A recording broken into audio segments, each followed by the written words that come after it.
Raġel Marokkin ħallas 7,000 euro għal permess ta' residenza illi kiseb bi frodi wara illi l-prezz ġie negozjat minn 12,000 euro il-prezz illi ntalab oriġinarjament. Din hija xhieda illi ħarġet mill-qorti nhar l-erba' qudiem il-Maġistrat Donatella Frendo Dimek kif komplet il-kompilazzjoni tal-provi kontra l-eks impjegata ta' identità Marja Rita Spiteri u negozjant tal-karozzi Bernard Attard.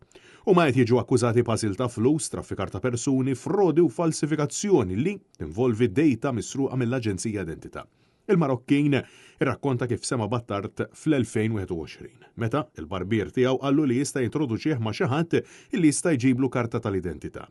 Fil-qorti intqal kif l-ewwel talbu 12,000 euro u l-Marokkin qallu li kienu wisq. Eventwalment qablu fuq 7,000 euro u ta' lil Bernard Attard 4,000 euro bil-qudiem. Huwa issejvja il-kuntatt ta' Attard fil-mobile bħala il-Malti tal-permess. Attard ħadu fl-uffiċini ta' identità u spjegalu kif mara kienet se tirranġa id-dokumenti għalih. Darba fl-uffiċini iltaqa' ma' Marja Rita Spiteri illi konfermat illi se tirranġalu d-dokumenti. Ġimagħtejn wara reġa' ċempel fl-uffiċini u Spiteri qaltlu illi Attard kien il-ħabs iżda kienet se tirranġa biex jieħu l-karta tal-identità. Ġranet wara ġabar il-karta tal-identità tiegħu. Meta mistoqsi dwar l-indirizz fuq il-karta tal-identità huwa semma Buġibba, iżda ammetta li dak ma kienx l-indirizz tiegħu. Xut ieħor Ali Bashir Taruni qal illi hu kien refuġġat Libjan li ġie f'Malta lura fl-2019 minn Franza u kellu bżonn passaport.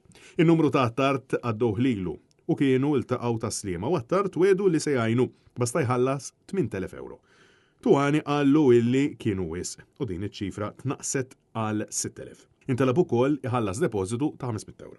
Ix-Xut ammetta li dak iż-żmien kien xettiku iżda meta mar fl-uffiċini ta' identità ħaseb illi dak li kien qed jagħmel kien leġittimu. Dan il-każ se jkompli fis-26 ta' Frar.